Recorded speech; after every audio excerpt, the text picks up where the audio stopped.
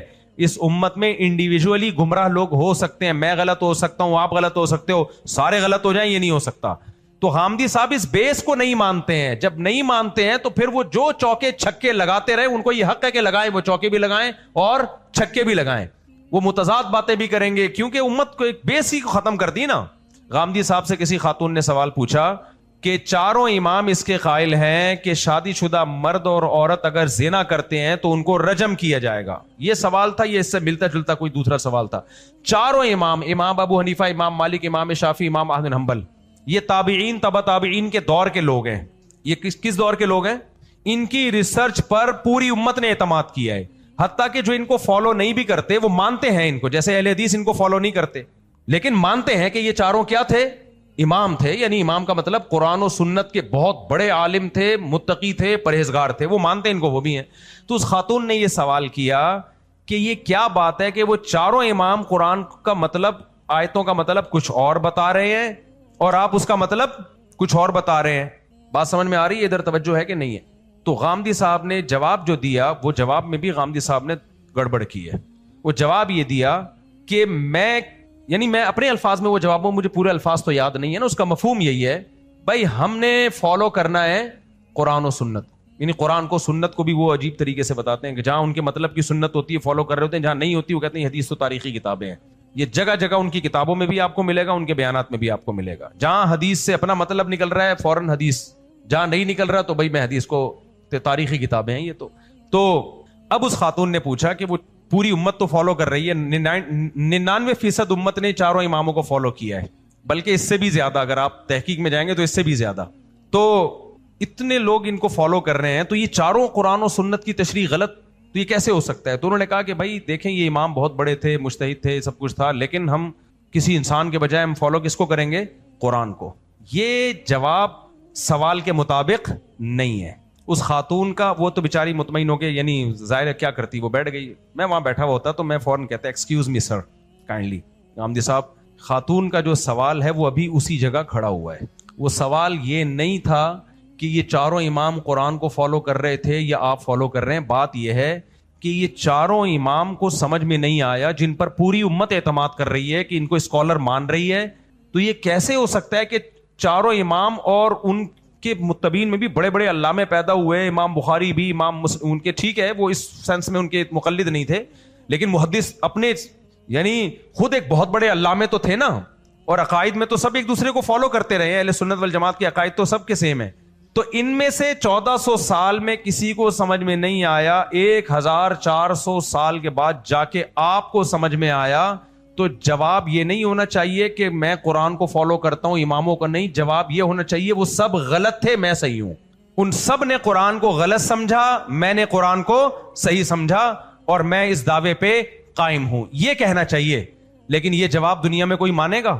اصل میں خاتون کا سوال یہ تھا کہ حضرت اتنی بڑی بلنڈر ہوا ہے اس امت سے کہ 1400 سال سے امت آیت کی غلط تشریح کرتی آ رہی ہے. آپ 1400 سال کے بعد جا کے جو تشریح کر رہے ہیں اس سے تو سارے غلط ثابت ہو رہے ہیں نا. ایک آدمی غلط ہو سکتا ہے, 2 غلط ہو سکتے ہیں, 4 اسکالر غلط, لاکھوں غلط ہو گئے. تو سوال یہ, جواب یہ ہونا چاہیے تھا غامدی صاحب کا کہ ہاں وہ 100% انہوں نے غلط سمجھا, میں نے صحیح سمجھا. جواب یہ ہونا چاہیے تھا. لیکن یہ جواب دنیا مان لیتی؟ یہ نہیں مانتی جواب. کہ حضرت آپ اتنے بڑے ہو گئے, آپ اتنے بڑے اسکالر ہو گئے کہ 1400 سال سے آپ کیا, باقی لوگ, وہی مجھے مثال یاد آئے گی کہ ہمارے محلے میں ایک پٹھان اور پنجابی کا پھڈا ہو گیا. وہ پھڈا پٹھان پنجابی ہونے کی وجہ سے نہیں ہوا, پھڈا تو ان کا ذاتی لین دین تھا. لیکن آپ کو پتا ہے ہمارے ملک میں کسی بھی بیس پہ جب لڑائی ہوتی ہے تو قومیت میں تبدیل ہو جاتی ہے. پٹھان ہے تو اپنا پٹھان ہونا پیش کرنا شروع کر دے گا, پنجابی ہے تو تاکہ سارے پٹھان پنجابی لڑیں آپس میں. یہ تو جاہلیت ہے جس کی نبی صلی اللہ علیہ وسلم نے نفی کی ہے. تو کیا ہوا, اب وہ پٹھان بار بار اس کو تانے دے رہے ہیں, ہم پٹھان ہیں, ہم تیرے کو چھوڑے گا نہیں, ہم پٹھان ہیں. تو وہ پنجابی جواب میں کہہ رہے ہیں کیوں, روٹی صرف پٹھان کھاتے ہیں, پنجابی نہیں کھاتے کیا؟ روٹی صرف پٹھان کھاتے ہیں, میں سن رہا تھا بیٹھ کے, کیوں روٹی صرف پٹھان کھاتے ہیں, پنجابی نہیں کھاتے کیا؟ یہ جواب دے رہا ہے اس کو. اب لڑائی ہو رہی, خیر وہ چھڑوا دیا لڑائی, وہ شکر ہے پٹھان پنجابی لڑائی نہیں شروع ہوئی.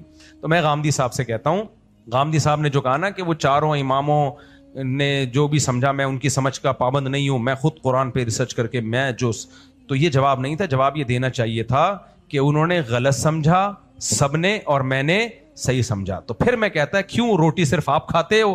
1400 سال سے امت کیا گھاس کھا رہی تھی کیا؟ ان میں کون سے منرلز کی کمی تھی جن کی کھوپڑی نے کام کرنا چھوڑ دیا تھا کہ قرآن ان میں سے کسی کو سمجھ میں نہیں آ رہا تھا؟ اور آپ نے امریکہ میں جا کے کچھ ایسے چنے چلغوزے کھائے ہیں جو آپ کی عقل اتنی فاسٹ ہو گئی ہے کہ آپ کو وہ آیتوں کا مطلب سمجھ میں آ رہا ہے جو 1400 سال میں کسی کے سمجھ میں نہیں آیا. وہی وہ جو مجھے پھڈا یاد آیا نا کہ روٹی صرف آپ کھا رہے ہو, ان لوگوں نے روٹیاں نہیں کھائیں. تو وہی بات ہے, وہ ہمارے دوست ہیں سلمان بھائی, کیا کریں یار, چٹکلے پہ چٹکلے یاد آ جاتے ہیں. ہمارے دوست ہیں یہاں, یہ میں نے بڑا واقعہ سنا ہے, بڑا مزہ آتا ہے. ہمارے ادھر دوست ہیں, بڑے اکثر دعوت کرتے رہتے ہیں. ایک دفعہ ہم ان کے گھر, میں تو نہیں تھا, یہ انہوں نے خود مجھے سنایا واقعہ. کھانا ہے بھائی, آگے بیٹھے ہوئے عمران بھائی, ابھی بھی ہیں باریک سے یہاں ہوتے ہیں کہ عمران صاحب, وہ بیٹھے ہوئے ہیں. باریک کا لفظ کاٹ دینا, وہ غصہ نہ ہو جائے, دبلے ہیں یار, باریک کا لفظ کاٹ دینا, دبلے سے ہیں عمران بھائی. وہ بیٹھے ہوئے, سامنے ایک اور لڑکا بیٹھا ہے, اس کا نام نہیں بتاؤں گا میں, وہ پھر بولے گا میری برائی کر رہے ہیں مفتی صاحب. وہ سامنے بیٹھا ہوا ہے. اب بریانی میں ایک پلیٹ میں 2 بندے شریک, ایک پلیٹ میں 2 بندے شریک. یہ جو دوسرے تھے نا, ان کا نام میرے منہ سے نکلتا ہے, میں ایک دم بریک لگا رہا ہوں, تو وہ ایسا نہ ہو بیچارے بولے یار اتنا پرانا واقعہ آپ میری بدنامی کر رہے ہو. یہ ساری بوٹیاں انہوں نے جلدی جلدی کھا لی, اور پلیٹ میں جو نئی بوٹی لا کے ڈالی جا رہی ہے اس پہ بھی. جو عمران بھائی جو تھے نا, ان کو آ گیا غصہ. اب انہوں نے کہا کہ غیر اخلاقی حرکت ہوگی کہ میں دعوت میں بولوں تو ساری بوٹیاں کھا گیا. ہم کھانے پہ تو بریانی میں بوٹیاں ہی کھا جو تو بچا گیا. اب ان کو لگا ہے تھوڑی سی غیر اخلاقی حرکت ہوگی کہ میں ان کو بولوں کہ تم بوٹیاں کھا گئے, اچھا نہیں کیا. تو انہوں نے احتجاج کرنے کے لیے نا, اس کو دکھانے کے لیے کہ مجھے آپ کا عمل برا لگا ہے, ہاتھ باندھ کے ایک طرف کونے میں جا کے بیٹھ گئے کہ میں کھا ہی نہیں رہا, منہ سے کچھ نہیں بولا. اچھا, عمران بھائی کا کہنا یہ تھا کہ میں احتجاج کر لیتا بات ختم ہو جاتی, کوئی میرا آگے موڈ نہیں تھا لڑنے کا جھگڑنے کا, اور ان کو بھی احساس ہو جاتا کہ میں نے غلط کیا, بات ختم ہو جاتی, میرا کوئی جھگڑے کا کوئی طنز کرنے کا موڈ نہیں تھا. لیکن اگلا جو جملہ انہوں نے بولا نا, جو بوٹیاں کھا گئے تھے, انہوں نے کہا عمران بھائی کیا آپ گوشت نہیں کھاتے؟ کہتے اس پہ مجھے غصہ آیا. کہہ رہے میں نے کہا نہیں, ہم تو گھاس کھاتے ہیں, گوشت تو صرف تم کھاتے ہو, ہم کس پہ پلے ہوئے ہیں, ویجیٹیرین ہیں, ہم گھاس پھوس کھاتے ہیں. کہہ رہے غصہ مجھے اس پہ آیا کہ ایک تو بوٹیاں کھا گیا ہے, بس چھوڑا کچھ بھی نہیں ہے, ختم کرنے کے بعد پوچھ رہے آپ گوشت کھاتے. تو غامدی صاحب سے بھی میں یہ کہوں گا, خاتون نے آپ سے سوال پوچھا تھا, چاروں امام ایک طرف ہیں, ان کی ریسرچ ایک طرف ہے, اور بلکہ پوری امت ایک طرف, اور آپ ایک نئی تحقیق مارکیٹ میں لا رہے ہوتے ہو, تو یہ سارے غلط تھے, آپ صحیح ہو. تو وہ جواب میں کیا کہتے ہیں غامدی صاحب, بھائی میں کسی امام کو یا کسی محدث کو نہیں, میں ڈائریکٹ کس کو فالو کرتا ہوں, قرآن کیا کہتا ہے.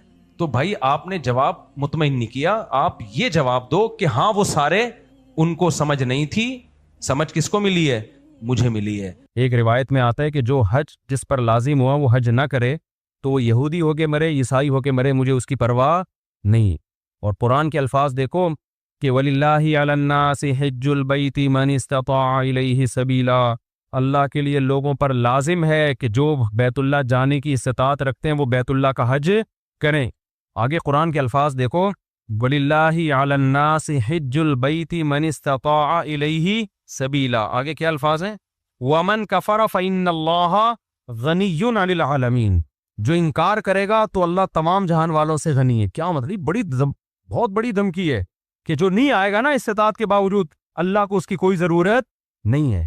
یہ جب دھمکی کے الفاظ واضح نہیں ہوتے نا, مبہم ہوتے ہیں, تو بلاغت کا قاعدہ ہے کہ یہ دھمکی چھوٹی نہیں ہوتی بلکہ بہت بڑی ہوتی ہے. تو اللہ کہہ رہے ہیں مجھے پھر تمہاری ضرورت, مجھے تمہاری کوئی ضرورت نہیں ہے. تو اسلام کا ایک رکن ہے. آج کیا ہوتا ہے, میں حج پہ جب گیا تھا, افسوس کے ساتھ کہنا پڑتا ہے کہ سارے بڈھیاں آ رہی ہوتی ہیں حج کے لیے. ٹھیک ہے, اللہ ان کو اس عمر میں توفیق دے رہا ہے, اچھی بات ہے, نہ آنے سے بہتر تھا کہ چلو اب آ گئے. میرے بھائی یہ جوانی کا کام ہے, سمجھتے ہو, جب جیسے ہی پیسہ آئے سب سے پہلا کام کیا کرو, حج کرو.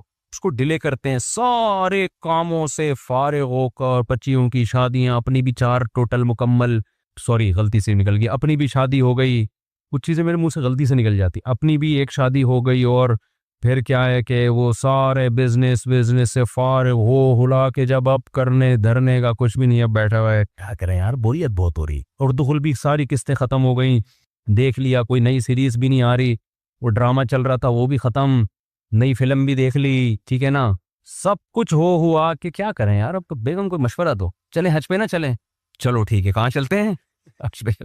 ٹھیک ہے بھائی, ہم جو بڑھاپے میں بھی جا رہے ہیں, ہم خدا نہ خواستہ ان کو برا نہیں کہہ رہے. نیکی تو جس عمر میں کی جائے, جب اللہ قبول کر رہا ہے تو ہم کون ہوتے ہیں. لیکن یار تم باقی تو سارے کام تم نے جوانی کے لیے رکھے ہوئے ہیں، حج تم مؤخر کر رہے ہو جب ارطغرل ڈرامے کی ساری قسطیں ختم ہو جائیں گی۔ بری بات ہے نا یہ، جب آپ اللہ کے حکم کو ویلیو نہیں دو گے تو اللہ آپ کو ویلیو دے گا۔ دیکھو حج آپ کی زندگی پلٹ دیتا ہے، تو زندگی پلٹنے کی ضرورت جوانی میں ہے۔ جوانی میں چینج ہو گئے، آگے خیر کا بہت زیادہ موقع ملے گا، بہت موقع ملے گا۔ در جوانی توبہ کردن شیوائے پیغمبری، جوانی میں توبہ کرنا کس کا کام ہے؟ پیغمبروں کا کام ہے۔ تو حج میں انسان بعض دفعہ زندگی چینج ہو جاتی ہے اس کی، جب وہ اللہ کے شاعر دیکھتا ہے نا وہاں پہ کیسا لاکھوں کا مجمع منا سے عرفات سے نکل کے مزدلفہ چیونٹیوں کی طرح لوگ ہوتے ہیں، کیسی ایک اللہ کی نشانیاں نظر آتی ہیں وہاں پہ، کیسا دیوانوں کی طرح بیت اللہ کا طواف۔ بقرعید کے 3 دنوں میں جو طواف زیارت ہوتا ہے نا، اتنا رش پوری دنیا میں کہیں نہیں ہوتا۔ لاکھوں لاکھوں روپے لوگ خرچ کرنے کے گئے میں اور اللہ کے گھر کے گرد گھوم رہے ہوتے ہیں۔ ذرا کبھی چھت سے کھڑے ہو کر حرم کی چھت سے دیکھا کریں، ایک انسانوں کا سمندر ہے اور وہ سارے بیت اللہ کے گرد دیوانہ وار گھوم رہے ہیں۔ یہ اسلام کی عظمت دیکھنے کا موقع ملتا ہے، اس سے انسان کے اندر دل تبدیل ہوتا ہے۔ حج میں بڑی قربانیاں دی جاتی ہیں، اور حج تو ہے ہی ساری دیوانگی۔ حج کے اکثر احکام ایسے جن کی بظاہر کوئی لاجک نہیں ہے، اللہ نے کہا میرے دیوانے بن کے آؤ، جیسے جیسے کہہ رہا ہوں کرتے چلے جاؤ۔ کیسے عجیب عجیب کام کروائے جاتے ہیں۔ سب سے پہلے ہم سے ہمارا لباس اتروا لیا، 3 پیس سوٹ اور ٹائی میں جو گھوما کرتے تھے، بالوں کی کٹنگ، اور ان کو 2 چادریں پہنائی جا رہی ہیں، اب انسان کے بچے بن کے آنا ہمارے گھر میں۔ اگر دیوانے ہو تو دیوانوں والا اسٹائل چاہیے، ابھی وہ جو آفس جس اسٹائل میں جاتے ہو نا وہ والا اسٹائل بولو نہیں چلے۔ جو اللہ کے نیک بندے ہیں، جو اللہ کے حکم کے سامنے سر جھکانا جانتے ہیں، اللہ سے ان احکامات کی لاجک نہیں پوچھتے، جیسے شیطان نے پوچھا تھا نا کیوں سجدہ کروں میں آدم کو، وائے، تو یہ نہیں پوچھتے۔ ابراہیم علیہ السلام کو اللہ نے حکم دیا بیٹے کو ذبح کرو، یہ حکم بظاہر زیادہ اللاجیکل تھا کہ معصوم بیٹے کی گردن کاٹنے کا حکم دیا جا رہا ہے۔ شیطان کو جو حکم دیا سجدہ کرو، یہ اتنا اللاجیکل نہیں تھا، لیکن شیطان نے کہا اس کی لاجک کیا ہے، میری سمجھ میں نہیں آ رہا، میں آگ سے بنا ہوں، یہ مٹی سے، میں کیوں سجدہ کروں؟ آدم علیہ السلام کو اس سے زیادہ عجیب حکم دیا گیا اپنے معصوم بیٹے کو اپنے ہاتھ سے کاٹ دیں، ذبح کر دیں، سوری ابراہیم علیہ السلام کو۔ لیکن ابراہیم علیہ السلام نے اس کی لاجک بولو نہیں پوچھ، کہا بیٹا مجھے اللہ نے حکم دیا تجھے کاٹ دوں۔ بیٹے نے کہا جب اللہ کا حکم ہے تو بھئی ہم کیا کہہ سکتے ہیں، بھئی کاٹ دیں، آپ میرا گلا کاٹ دیں، ذبح کر دیں۔ تو حج ان احکامات کی بھی یادگار ہے۔ تو آپ جاتے ہیں حج پہ، وہاں آپ جانور ذبح کرتے ہو، آپ رمی کرتے ہو، وہاں شیطان نہیں ہے، وہ تو ایک نشانیاں ہیں 3، لیکن آپ پتھر مارتے ہو، رمی کرتے ہو۔ کیوں؟ ابراہیم علیہ السلام نے یہاں شیطان کو کنکریاں ماری تھی، جو آپ کو بہکا رہا تھا کہ اپنے بیٹے کو کیوں ذبح کر رہے ہو، کیا بگاڑا اس نے؟ ابراہیم علیہ السلام نے شیطان کو دلائل سے جواب نہیں دیا، پتھر اٹھا کے مارے۔ اللہ نے کہا تم جاؤ وہاں کنکریاں پھینکو۔ اب اے اللہ وہ تو ابراہیم علیہ السلام تھے، وہاں تو سچی مچی کا شیطان تھا، میں کیوں کنکریاں پھینکوں؟ تو اس کا مطلب جب آپ نے کیوں کر لیا تو آپ کس کی لسٹ میں آ گئے؟ شیطان کی۔ کیسا عجیب حکم ہے، جا کے 7 کنکریاں مارنی بھی ایسے ہیں، یا تو ہوتا نا وہ اٹھا کے مارو تو سمجھ میں آتا ہے، ایسے ایسے پھینکنی ہے جا کے۔ حاجی 10-15 لاکھ روپے یہ کرنے کے لیے جا رہا ہو، خرچ کرتا ہے یہ کام کرنے، ایک طوفان لوگوں کا کنکریاں مارنے کے لیے۔ کیوں؟ کس کا حکم ہے بھائی؟ اللہ کا حکم ہے، اللہ کا آرڈر ہے۔ لباس اتار لیا اپنا، کتنا مشکل کام ہے انسلا لباس پہننا، 3-4 دنوں میں دماغ ٹھکانے آ جاتا ہے۔ پھر جب ہم پہنتے ہیں نا اپنی شلوار قمیض، ایسا سکون ملتا ہے یار۔ میں جب حج کرنے گیا تو مینا میں تو 3 دن سویا نہیں احرام کی حالت میں نا، کیونکہ رش اتنا بہت، جتنا بھی وی آئی پی حج ہو ٹینشن ہوتی ہے۔ پھر مینا میں میرا بستر لگ گیا ایک صاحب کے ساتھ، وہ بغل مجھے دکھا رہے ہیں اپنی کہ دیکھ لے بھائی، یوں کر کے سو رہے ہیں ان کی بغلیں ماشاءاللہ۔ میں نے کہا یار اس کو اب کیا کرے آدمی، اس کو کیا کرے یار، یہ مجھے کیوں دکھا رہے ہو بھائی؟ نیند ہی نہیں آ رہی ہمیں اس ٹینشن سے کہ کسی کے پسینے کی اسمیل آ رہی ہے، کسی کی بغلیں کا مطالعہ کرنے کا موقع مل رہا ہے، اس کا کیا ہے؟ انسان کو گھن آتی ہے نا ان چیزوں سے۔ لیکن لا رفث ولا فسوق ولا جدال فی الحج، آپ کو چیخنے چلانے کی اجازت نہیں ہے کہ کیا کر رہا ہے، تجھے تمیز نہیں ہے حج کرنے کی۔ میں یہ بھی کہہ سکتا تھا نا ٹھڈا اٹھو، یہ کیا مجھے بغل دکھا رہے ہیں، بازو نیچے کر، نہ اللہ کہتے ہیں یہ نہیں چلے گا وہاں پہ۔ اللہ کیوں نہیں چلے گا؟ اللہ کہیں گے کیوں کیا تو کس کی فہرست میں؟ شیطان نے کیوں کیا تھا؟ نہیں، جھگڑا وگڑا نہیں ہے، جو جیسا ہے برداشت۔ ٹریول ایجنسی آپ کے ساتھ ظلم زیادتی کر رہی ہے، چپ، آ کے پھر کلاس لو ان کی یہاں پہ۔ ٹریول ایجنسیاں بڑی ہوشیار ہوتی ہیں، ان کو پتہ ہے آنے کے بعد کون پوچھتا ہے، ٹھیک ہے نا؟ تو جو ہوگا کیوں کی اجازت نہیں ہے، کیوں والا کام شیطان کا ہے۔ فلا رفث ولا فسوق ولا جدال فی الحج، کوئی گناہ نہیں کرنا، بد نظری نہیں، موقع بد نظری کے بہت ملیں گے، نہ نہ نہ نہ، یہاں آپ کو نظر اٹھانے کی اجازت نہیں ہے، وہاں بھی نہیں ہے، لیکن یہاں زیادہ گناہ ہے۔ اپنی بیوی سے بھی آپ ریلیشن قائم نہیں کر سکتے وہاں پہ احرام کی حالت میں، تو نامحرم سے کیسے آپ لذت حاصل کر سکتے ہو؟ تو پھر احرام کی چادریں بنوائی جا رہی ہیں، خوشبو لگانے پر پابندی، بال توڑنے پر پابندی، جوئیں مارنے پر پابندی۔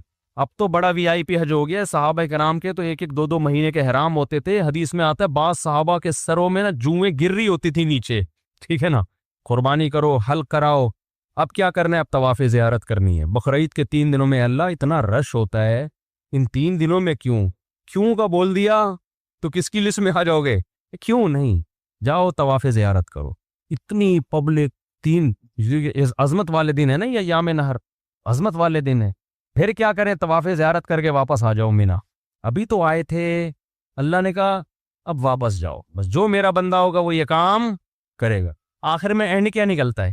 پروٹوکول کیا ملتا ہے آپ کو؟ جب آپ نے اتنی قربانیاں دیں، عرفات کا وقوف کیا آپ نے، عرفات میں لمبی دعائیں مانگنا سنت ہے، عرفات کا وقوف بھی کر لیا، قربانی بھی ہو گئی، اس کے صلے میں اب ہو سکتا تھا اللہ تعالیٰ حکم دیتا کہ اب میرے بندوں کو مفت کھجوریں بانٹی جائیں، میری طرف سے آرڈر ہے، نہ اللہ کہتے ہیں اب کیا ہوگا تمہارا؟ ٹن جو تھوڑی بہت پرسنالٹی دی بالوں کی وجہ سے، وہ بھی بولو، جب وہاں سے آؤ گے سر چمک رہا ہوگا، لوگ کہیں گے یہ کیا ہو گیا، آپ جاتے ہوئے تو آپ ایسے اتنے حسین نہیں تھے۔ کچھ لوگ یہ شعر ایسا ہی، لیکن یہ بات خوب سمجھ لیں، حج یا عمرے میں حلق کرانا، ٹن کرانا ضروری نہیں ہے، قصر بھی کرا سکتے ہیں، ثواب 3 گنا زیادہ ہے حلق کرانے میں، سمجھتے ہو؟ لیکن قصر کرانا بھی کیا ہے؟ بال ایک کورے کے برابر چھوٹے کرنا بھی کیا ہے؟ جائز ہے۔ تو جو کام جائز ہوتا ہے اس پہ کسی کو ملامت نہیں کی جاتی۔ میں نے جب پہلی بار حج کیا، میرے اتنے بڑے بڑے بال تھے، میں نے ان بالوں کی قربانی دے کے ٹنڈ کرا لی۔ آپ کو پتہ ہے اتنے بڑے بال ہونے میں بڑا ٹائم لگتا ہے، ہم نے ٹنڈ کرائی، ہم نے کہا یار یہ سنت ایک دفعہ ہم زندہ کریں گے، حلق کی سنت، ٹنڈ کرا لی ہم نے، عمرے میں بھی ٹنڈ کرائی، حج میں بھی ٹنڈ کرائی۔ دوبارہ میں عمرے پر گیا، میں نے ٹنڈ نہیں کرائی، میں نے قصر کرا لیا، میں نے کہا چلو حلق کی سنت زندہ کر دی ایک دفعہ، اب ہم قصر کرا لیتے ہیں تاکہ گھر میں تھوڑی سی عزت ہو ہماری۔ اسی کی وجہ سے تھوڑی سی عزت گھر میں شادی شدہ آدمی کی کہاں کیا عزت ہوتی ہے آپ کو پتہ ہے، تھوڑی سی بالوں کی وجہ سے عزت رہ گئی ہے، وہ بھی ٹرین کرا لی تو ختم ہو جائے گی، دہشت گردی کا جڑ سے خاتمہ ہو جائے گا۔ تو تھوڑی سی تو دہشت رہے نا، جڑ سے تھوڑی خاتمہ کرنا ہے دہشت گردی۔ خیر بہرحال ثواب حلق میں ہی زیادہ ہے، ٹرین کرانے میں ہی زیادہ ہے، لیکن میں نے کہا اب میں عمرہ کرتا ہوں تو حلق کراؤں گا، تو حلق قصر کراؤں گا، قصر کرا لیا۔ جہاز میں لوگ تانے دے رہے تھے مجھے، یار آپ مولانا ہو، آپ نے عمرہ کیا، ٹنڈ یہ کیسا عمرہ ہے، یہ کیسا عمرہ ہے؟ تو یہ پھر شرعی حدود سے کیا ہے؟ زیادتی ہے۔ جب اللہ نے اجازت دی ہے تو آپ کو ملامت کرنے کا حق، میں نے کہا اب تو میں قصر ہی کراؤں گا، کیونکہ آپ کو اعتراض کی ہو رہا ہے اس پہ، میری مرضی، تو اللہ سے آگے نکلنے کی کوشش نہ کریں۔ بعض دفعہ بعض لوگ، میں جب جدہ میں تھا تو وہاں میں نے دیکھا بہت سے لوگ یہاں 5-5 6 سال سے جاب کر رہے ہیں، عمرہ نہیں کر رہے۔ وہ میں نے کہا کیوں نہیں کرتے عمرہ یار، تمہارے تو حرم اتنا قریب ہے، کہہ رہے یار ٹرین کرانی پڑے گی، ہم نہیں کرا سکتے۔ میں نے کہا قصر کرا لو یار، بعض لوگ ٹرین نہیں کرا سکتے، ان کو وہ کہہ رہے یار نہیں ہم نہیں، وہ کہہ رہے ہم ٹرین میں بہت عجیب سے لگ رہے ہوتے ہیں۔ تو جب اللہ نے آپشن دیا ہے تو چلو، میں نے کہا یار بالوں کی قربانی نہ دو، یہ تو اللہ نے اجازت دی ہے نا، تو قصر کرا لو۔ تو ان کو پتہ ہی نہیں تھا کہ قصر بھی ہو سکتا ہے، تو اس لیے آپ حج عمرے سے اس وجہ سے رک جائیں کہ ٹرین کرانی پڑے گی، یہ غلط ہے۔ عمرہ کریں ٹرین سے، اگر آپ کو بہت زیادہ نفرت ہے تو بہتر تو یہی ہے کہ کرا لیں، قربانی دے دیں اللہ کی خاطر۔ لیکن اللہ نے آپشن دیا ہے کس کا؟ قصر کا بھی آپشن دیا، ایک پورے کے برابر بال چاروں طرف سے کاٹ لیں تو بھی ٹھیک ہے۔ سمجھتے ہو؟ تو آئندہ اگر میں گیا تو میرا ارادہ ہے قصر کرانے کا، کہ قصر کرا لوں گا، تو ایسا نہ ہو میں عمرے سے یا حج سے آؤں آپ بولیں یار یہ تو ویسے جیسے گئے تھے ویسے، آپ کو اعتراض کا حق نہیں ہے۔ میرے بال، میری ٹنڈ، میری مرضی، میری جیب کے ریال پیسے، میں ٹنڈ کراؤں یا میں قصر کراؤں۔ ہو سکتا ہے ٹنڈ کرا لوں میں کہ یار قربانی دے دو، دہشت گردی کا جڑ سے خاتمہ کر، ویسی کی تیسی، بعد میں دیکھیں گے ہوتا کیا ہے، ہو سکتا ہے یہ بھی ہو جائے، ہو سکتا ہے قصر کر لیں۔ تو اپنے کسی کے ذاتی معاملات میں دخل انداز، کیونکہ میں پہلے جب عمرہ کیا نا، لوگ مجھے ہر آدمی یہ کیسا عمرہ ہے یار، آپ کے تو سر پہ اسی طرح بال لٹک رہے ہیں، یہ کیسا عمرہ ہے یار، یہ کیسا عمرہ ہے یار۔ تو اعتراض کرنے کی میرے بھائی اجازت نہیں ہے، یہ پھر بدعت ہو جائے گا، سمجھتے ہو؟ جس چیز کی اللہ نے اجازت دی ہے تو اس کو دیکھو۔ پیر جمعرات کا روزہ رکھنا سنت ہے نا، نہ رکھے تو آپ کیسے کیوں نہیں رکھا ہوئے بھائی سنت ہے ہی اس لیے کہ کوئی دوسرا طنز نہ کر سکے. یار رمضان کا چھوڑ دے تو آپ پوچھیں یار فرض ہے یہ کیسے چھوڑ دی, مسلمان ہو کے روزہ چھوڑ رہے ہو, سمجھتے ہو کہ نہیں سمجھتے؟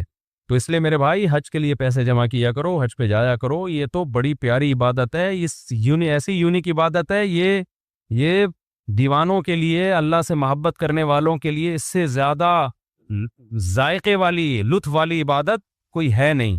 جب بھی کوئی غیر مسلم مسلمان ہوتا ہے, میرا تجربہ ہے, مشاہدہ ہے, اس کی سب سے پہلی خواہش ہوتی ہے کہ مجھے بیت اللہ کا حج مل جائے, کیونکہ اس کے دل میں اللہ کی خالص محبت ہے نا, تو اس کی خواہش ہوتی ہے کسی طرح بیت اللہ چلا جاؤں. اچھا, حج کے مسائل جب سنے جاتے ہیں نا تو لوگ کافی پریشان ہوتے ہیں. دیکھیے نبی صلی اللہ علیہ وسلم نے جب زندگی میں آپ صلی اللہ علیہ وسلم نے حج کیا تو اسلام میں وہ پہلا حج تھا جو اسلامی طریقے کے مطابق کیا گیا ہے. تو کیسے ہوا, کتنے آرام سے, جیسے جیسے نبی صلی اللہ علیہ وسلم نے کیا صحابہ نے بھی ویسے ہی کر لیا. تو اس لیے لوگ کچھ, میں چہروں پہ دیکھ رہا ہوں لوگ کچھ پریشان سے ہو رہے ہیں, کیا کرنا پڑے گا, پتہ نہیں کس مشکل میں پھنس جائیں گے ہم. تو مفتی انعام صاحب کے ماشاءاللہ 19واں حج ہوگا آپ کا, 19واں یا 20واں حج ہوگا, تو وہ بہت ایکسپرٹ ہیں. حج کا فلسفہ کیا ہے 5-10 منٹ میں آپ کی خدمت میں پیش کروں گا. دیکھیں اللہ تعالیٰ نے ہمیں پیدا کیا نا, ہم ڈاروین کی تھیوری کے قائل نہیں ہیں کہ ہم بندر سے بنے ہیں, اس پہ بہت سارے سوالات ہوتے ہیں. سائنس اس بارے میں مذہب کے خلاف نہیں ہے, کیونکہ کوئی یہ بات ثابت شدہ نہیں ہے کہ ایوالو ہو کے ہم وجود میں آئے ہیں. انسانی آنکھ, ناک, کان خود بخود کچھ بھی نہیں بن سکتا. میں اکثر بیانات میں ایک مثال دیتا ہوں, میرے سامنے یہاں گلاس رکھا ہوا ہو اور بیان کے دوران میرا ہاتھ اس گلاس پہ لگے اور گلاس گر کے ٹوٹ جائے, تو آپ مجھ سے پوچھنے کا حق رکھتے ہیں کہ مفتی صاحب آپ نے گلاس کیوں توڑا. کیا خیال ہے, یہ حق رکھتے ہیں نا؟ میں کہہ سکتا ہوں کہ میں نے توڑا نہیں ہے بھائی, بیان کے دوران غلطی سے ہاتھ لگا اور وہ گلاس ٹوٹ گیا. آپ میری بات مان لیں گے, ٹھیک ہے بھائی, ہو جاتا ہے بعض دفعہ بیان کے دوران خطیب کو جوش آتا ہے اور وہ گلاس توڑ دیتا ہے. لیکن اگر یہ گلاس ٹوٹا ہوا تھا, میں نے اٹھا کے جوڑ دیا, سمت بانڈ لگا کے, ایلفی لگا کے, آپ مجھ سے سوال پوچھیں کہ مفتی صاحب آپ نے گلاس کیوں جوڑا, اب میں یہ کہہ سکتا ہوں کہ اتفاق سے جڑ گیا. میرے ساتھ اگر آپ لوگ شریک ہوں گے نا, بس زیادہ ٹائم نہیں لوں گا, میں 10 منٹ میں بات کمپلیٹ کروں گا. اب آپ یہ کہہ سکتے ہیں, آپ یہ کہیں گے مفتی صاحب آپ نے گلاس کیوں جوڑا, میں کہہ سکتا ہوں میں نے جوڑا نہیں ہے, خود بخود جڑ گیا ہے, حسن اتفاق ہے, بائی چانس ایسا ہو گیا, یہ کہہ سکتا ہوں میں, یہ میں نہیں کہہ سکتا. اس سے ایک سادہ سا اصول ہمیں پتہ چلا, چیزیں بائی چانس ٹوٹتی ہیں, جڑتی. اب آپ جملہ ہی کمپلیٹ نہیں کر رہے, یہ فل ان دا بلینکس, یہ کیا جا رہی نہیں ہے کہنے میں, کیا کتنا ٹائم لگتا ہے. تو بھائی جڑتی نہیں ہے خود بخود. گلاس کا جڑنا اتنا پیچیدہ نہیں ہے جتنا انسان کا جڑنا. 2 آنکھیں ادھر کھوپڑی میں جا کے فٹ ہوئی ہیں سیدھا, 2 کان ادھر جا کے فٹ ہوئے, دل ہمارا سینے میں فٹ ہوا, پورا ہمارا جو مغز ہے وہ کھوپڑی کے اندر فٹ ہو گیا. اتنی پیچیدہ مشین, یہ جو ڈیجیٹل کیمرہ ہے یہ انسانی آنکھ کی کاپی ہے. کیا اس کیمرے کے بارے میں کوئی کہہ سکتا ہے ایوالو ہو کے یا آٹومیٹیکلی وجود میں آ گیا ہے؟ تو جو اوریجنل ہے وہ کیسے وجود میں آ گئی ہے آٹومیٹیکلی؟ تو یہ بہت بڑی پھینکی ہے ڈاروین نے کہ ایسا ہو سکتا ہے, ہوا ہو. اس نے بھی کوئی فیکٹ کے طور پہ اس کو بیان نہیں کیا, حقیقت کے طور پہ بیان نہیں کیا ہے, بلکہ ایک بات کی ہے کہ شاید ایسا ہوا ہو. تو اس شاید کو ہم نے پیغمبروں کے مقابلے میں لا کے ایسا اس پہ یقین کر لیا ہے کہ 100% ایسا ہی ہوا ہوگا. تو یہ ممکن نہیں ہے. تو ہم خدا کے ماننے والوں میں حج وہی کرتا ہے جو خدا کے وجود پر یقین رکھتا ہے. جس کو خدا کے وجود کا یقین نہیں ہے تو وہ کیوں حج کرے گا بھائی؟ وہ اس کے لیے تو اللہ ہی نہیں ہے, تو پھر اللہ کا گھر کیا اور منی کیا اور عرفات کیا, یہ سب باتیں اس کے لیے بے معنی ہو جاتی ہیں. اب خدا کو ماننے والے کی 2 قسمیں ہیں. ایک وہ ہیں جو مانتے ہیں, بس ایسے مانتے ہیں کہ ہے, کیا کریں, ہے تو کیا کریں بھائی.